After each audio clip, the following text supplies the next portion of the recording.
YouTube's Gestel Gaming back with a Raid Shadow Legends video. Wanted to discuss the Fusion event counter just released today. Basically, how I've been handling these Fusion fragment events for the last year or so. Gonna review that. Also, want to talk a little bit about Folan Silverheart and if he's right for you or not. Let's get into it.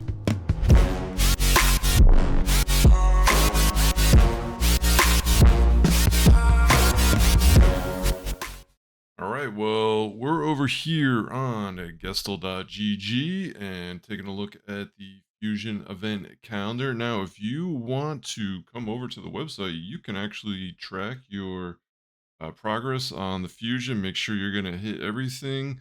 Keep a nice counter here. Make sure you get up to 100. If you want to, you can create an account. Go to them down to the bottom left and create a new countdown here, and basically the way you would create any other account. Go ahead and set that up, and then you can store all your Fusion event information, and it'll actually store all of them moving forward. So if you want to keep track of all the fusions, create an account, and this will keep all that information nice and tidy for you. But what's best about it is it will keep you in line when you are doing all your fusions. And it definitely has helped me because I've certainly missed some fragments in the past. All right, what is my approach on these? Now, this might be a bit of a hot take because it does mean I'm going to spend some money. But here's how I look at it. Yeah, let's hold on. Let's see if this is logical or not. But this is how I've been approaching it, right? What I've been doing lately, I feel like sacred shards, obviously the best way to get through these fusions. You get tons of points for them, either summon rush or even during the champ chases. Obviously, if you hit Lego, you're gonna get a lot more points that way, right? And you're getting epics regardless, so big points either way. So I feel like sacreds are very, very important for champion chases, especially champion chases that have a one winner takes all void champion, typically like Odin, like Shredder in the past. I kind of sense one of those potentially might be coming on with the new event. So it's great to have a lot of sacred shards saved up for that, as well as pretty much any other shard I can. Primal's gone. We just had 2x Primals, so those are all gone, obviously. So I try to hang on to my secrets. Now, how do you do that? Well, during fragment events, if you do not get 100 fragments, they will offer you those fragments in the shop. Now, you do have to pay cash for them, but hear me out. Uh, if you were to if you only need 20 fragments, that's going to cost you about $40 American. Now, that is actually cheaper than buying 2 sacred shards. 2 sacred shards is $50. Those 2 sacred shards are good for summon rushes, but those really don't help you too much unless you hit 2 Legos for the champion chases. So, kind of my approach has been skip all the summon rushes and champion chases during these fragment events and use those saved shards for kind of more important events that might need to unload 15, 20, 25, guaranteed champs that could fade events, stuff like that. So I've been hanging on to my sacred shards for those types of things. And instead of maybe buying shards or something else, I kind of just hold on, and I'll spend the money that I'm allocating for raid each month to uh these fragments, and that guarantees me the champ and I save my shards. So that's how I've been approaching it. If you take a look at the calendar, it shows you right here. I'm skipping the summon rush. If I click that on, obviously that will get me to the 100. I don't really like any of the 15Xs. I have all those champs. Nothing. Well, I don't have all of them, obviously, not the new ones, but there's nothing super appealing to me on the 15X. So I don't really want to pull during this. So I'm definitely skipping this one that starts tomorrow. Um, Now, this one in the middle, this is the question mark, right? Summon Rush right in the middle. They're giving us extra 15.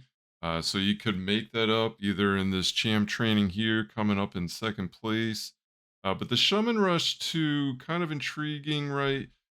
This could mean there's some great event coming up, a great pull event, something you might not want to pass up on.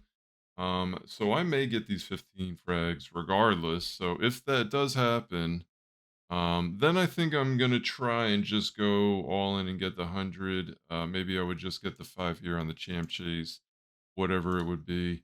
But this is the question mark. We'll see what this is on what is this on Tuesday, Wednesday morning probably. Wednesday morning my time. Um, so we'll see how that goes. Obviously we don't know that yet. But this is my approach right now. So right as it stands, I plan on skipping all the summon rushes and champ chases.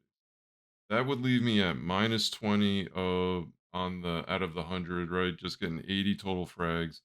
And then I would wait for the shop to offer them and get the 40 extra or the 20 extra frags for $40 American and complete the fragment. Now, the other thing that I've been doing with this is uh, keeping a nice supply of fragment champions in the holster, as I'd like to say, ready and ready and aim to snipe during a champion chase event. um, I might not be able to unload 40, 50, 100 shards to take a huge lead at the beginning, but if I'm in a pool where people are staying low and then at the end I can just throw 7, 8 of these all at once. That's what I like to do. That's how I got Odin. Unfortunately, I couldn't do it for Bayek, which is why I still have all these here. There's too many people who are going for Bayek, right? But this, if they bring out this new champ, this might be the new Void champ. She looks great. That might be time to do it. I'm not saying that I have no idea if that's happening, just speculation. I don't think they would do it this soon. They just started the event, right? I don't, the whole corruption and web event, I don't think they would do it this soon. So just speculation, but is still an option. Now, let's talk about if you should go for Fallen Silverheart or not. Now, we had a great discussion on my stream today, which has kind of made me what is making me want to discuss this.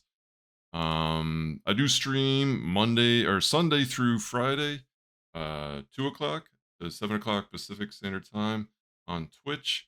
So if you want to come hang out, it'd be great to see you over there.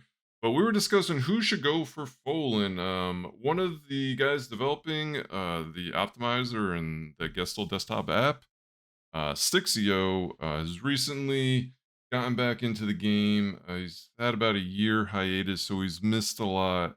Actually, it might be about 2 years. He doesn't have any Sylvan Watcher legendary champs.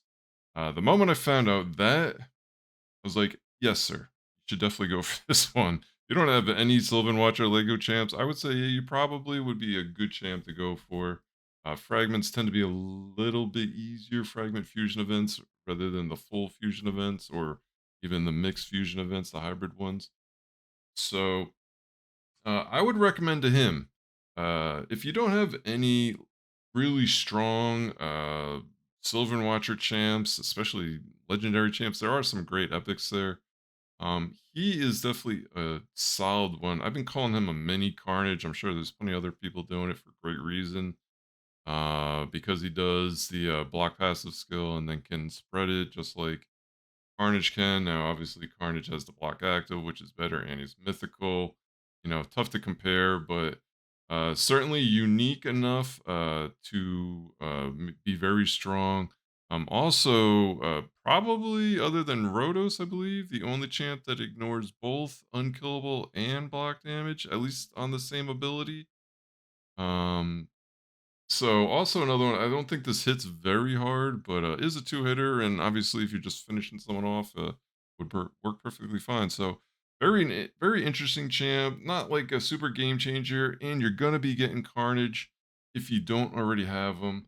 You know, if you already have Carnage, maybe it's a good time to save the Web of Corruption events going on. It seems like a lot could be happening there. So maybe you want to hang on to it. That might be worth skipping if you have Carnage. Um, if not, though, if you're like my buddy, kind of recently got back into the game, maybe you got back into the game with Turtles, maybe you got back in the game with Assassin's Creed, and you don't really have Silver and Watchers built up because this is a relatively new faction. Might be a great one to go for. He's definitely a great champ. Also, if it looks like Carnage is way far away from you, you're not getting through Curse City too far or too much. You just don't have the champ pool to get through it. Definitely would be another great option. Great reason to go for him. Um, so there you have it. Wanted to bring you both of those thoughts to you.